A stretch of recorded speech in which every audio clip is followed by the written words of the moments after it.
ഭക്ഷ്യ സംസ്കരണത്തിൽ താൽപ്പര്യമുള്ളവരാണോ നിങ്ങൾ? എങ്കിൽ നിങ്ങൾക്കൊരു സംരംഭം തുടങ്ങാൻ സർക്കാർ 10 ലക്ഷം രൂപ തരും.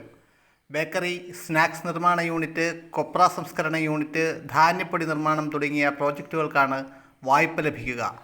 പലഹാരം ഉണ്ടാക്കാൻ അറിയുക എന്നതല്ല കേട്ടോ പണം കിട്ടാനുള്ള മാനദണ്ഡം. നിങ്ങൾക്ക് ഒരു സംരംഭം ആരംഭിച്ച് വിജയകരമായി മുന്നോട്ട് കൊണ്ടുപോകാൻ കഴിയും എന്ന ആത്മവിശ്വാസമുണ്ടെങ്കിൽ അതിന് കേന്ദ്ര സർക്കാർ നിങ്ങളെ സഹായിക്കും. അതായത് പലഹാരങ്ങൾ സ്വന്തമായി ഉണ്ടാക്കാൻ അറിയില്ലെങ്കിലും ആളുകളെ നിർത്തി ഒരു ഭക്ഷ്യ സംസ്കരണ യൂണിറ്റ് നടത്തിക്കൊണ്ടു പോകാനുള്ള ആത്മവിശ്വാസം നിങ്ങൾക്കുണ്ടെങ്കിൽ വായ്പ ലഭിക്കും. ജാമ്യം വേണ്ട എന്നതാണ് ഈ പദ്ധതിയുടെ പ്രത്യേകത. 10 ലക്ഷം രൂപ വരെ ബാങ്കുകൾ നിങ്ങൾക്ക് വായ്പ നൽകുന്നതിന് കേന്ദ്ര സർക്കാരാണ് ഗ്യാരണ്ടി നൽകുന്നത്.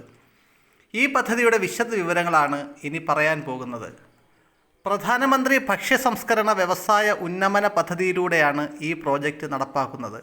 PMFME സ്കീം എന്നാണ് ഇതിനെ ചുരുക്കി വിളിക്കുന്നത്. സൂക്ഷ്മ ഭക്ഷ്യ സംസ്കരണ മേഖലയിലെ സംരംഭങ്ങളുടെ ഉന്നമനം ലക്ഷ്യമിട്ട് സാമ്പത്തിക സാങ്കേതിക വിപണന പിന്തുണ നൽകുന്നതിനായി രൂപവത്കരിച്ച കേന്ദ്രാവിഷ്കൃത പദ്ധതിയാണ് ഇത്. കേന്ദ്ര സർക്കാർ സംസ്ഥാന സർക്കാരുമായി സഹകരിച്ചാണ് പദ്ധതി നടപ്പാക്കുന്നത്. 60:40 എന്ന അനുപാതത്തിൽ നടപ്പാക്കുന്ന പദ്ധതി 5 വർഷത്തേക്കാണ് പ്ലാൻ ചെയ്തിട്ടുള്ളത്. അതായത് 2020-2021 സാമ്പത്തിക വർഷം ആരംഭിച്ച ഈ പദ്ധതി 2024-2025 സാമ്പത്തിക വർഷത്തിൽ അവസാനിക്കും. പദ്ധതിക്കായി 10,000 കോടി രൂപയാണ് വകയിരുത്തിയിരിക്കുന്നത് എന്നറിയുമ്പോഴാണ് ഇത് എത്ര വലിയ പദ്ധതിയാണെന്ന് നമുക്ക് മനസ്സിലാവുക. പദ്ധതി ചെലവിൻ്റെ 35% വരെ സബ്സിഡി ലഭിക്കും. ഇത്തരത്തിൽ സംരംഭകന് സബ്സിഡിയായി ലഭിക്കുന്ന പരമാവധി തുക 10 ലക്ഷം രൂപയാണ്. പ്രോജക്റ്റ് ചെലവിൻ്റെ 10% ഗുണഭോക്തൃ വിഹിതമാണ്. ബാക്കി തുക ബാങ്ക് വായ്പയായി നൽകും. വ്യക്തികൾക്കോ ഗ്രൂപ്പുകൾക്കോ സംരംഭം തുടങ്ങാം. പക്ഷേ നമ്മുടെ നാട്ടിലെ ഉദ്യോഗസ്ഥർ പലപ്പോഴും ഗ്രൂപ്പുകളേക്കാൾ വ്യക്തിഗത പ്രോജക്റ്റുകളെയാണ് പ്രോത്സാഹിപ്പിക്കാറുള്ളത്.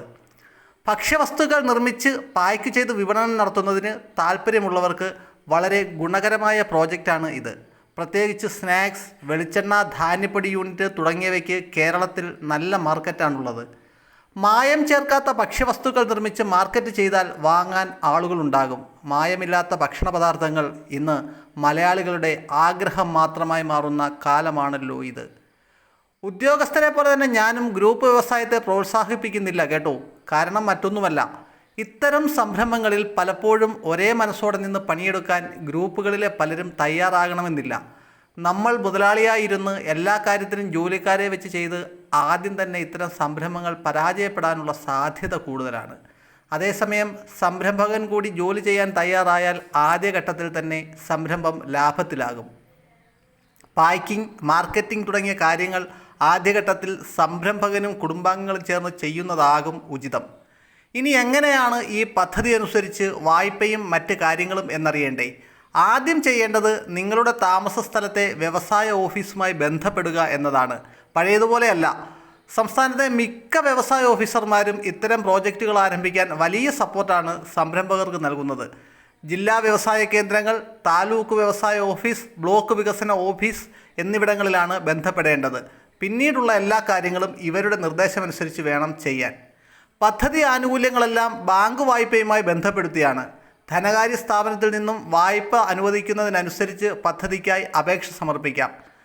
അപേക്ഷ സമർപ്പിക്കാൻ www.mofpi.nic.in/PMFME എന്ന സൈറ്റിൽ കയറിയാൽ മതിയാകും. അപേക്ഷകൻ്റെ തിരിച്ചറിയൽ രേഖയും സംരംഭത്തിൻ്റെ രജിസ്ട്രേഷനും ലൈസൻസുകളും മറ്റു രേഖകളും പദ്ധതിയുടെ പൂർണ്ണമായ പ്രോജക്റ്റ് വിശദാംശങ്ങളും ഈ സൈറ്റിൽ അപ്ലോഡ് ചെയ്യണം.